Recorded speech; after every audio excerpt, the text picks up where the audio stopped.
ঠান্ডা বাতাস বইছে। রাতের আকাশে তারা জ্বলছে। ছোট্ট একটা বস্তির ঘরে রাহুল মায়ের অপেক্ষায় বসে আছে। সারাদিন কিছু খায়নি সে। মা সন্ধ্যায় বলেছিল, এই একটুকরো রুটি রাতে খেয়ে নিস কি। রাহুল সেটা কাপড়ে মুড়ে রেখেছে। কিন্তু রাত হয়ে গেলেও মা ফেরেনি। ক্ষুধা আর অন্ধকারে কষ্টে সে ঘর থেকে বের হল। গায়ে পুরনো সোয়েটার, হাতে রুটির পোটলা। সে রাস্তার ধারে হাঁটছে। ঠান্ডা বাতাস গায়ে লাগছে, দূরে হ্যারিকেনের আলো জ্বলছে। হঠাৎ একটা পাথরের পাশে এসে বসল সে। চাঁদের আলো তার মুখে পড়ে। পেট কুকড়াচ্ছে। সে পোটলাটা খুলে রুটিটার দিকে তাকায়। তখন পাশের ঝোপ থেকে একটা কুকুর বের হয়। খুব দুর্বল, চোখে কষ্ট। রাহুল কুকুরটার দিকে তাকায়।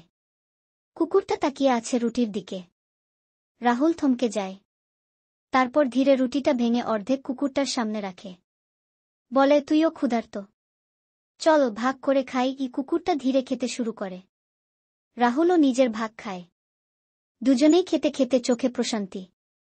রাতে হয়তো রাহুল পেট ভরে খায়নি, কিন্তু তার মন ভরে গেছে।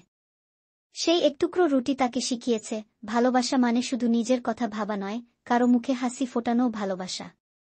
সেই রাতে রাহুল ভাগ করে দিয়ে শিখিয়ে দিল, সত্যিকারের সুখ অন্যকে দেওয়াতেই লুকিয়ে।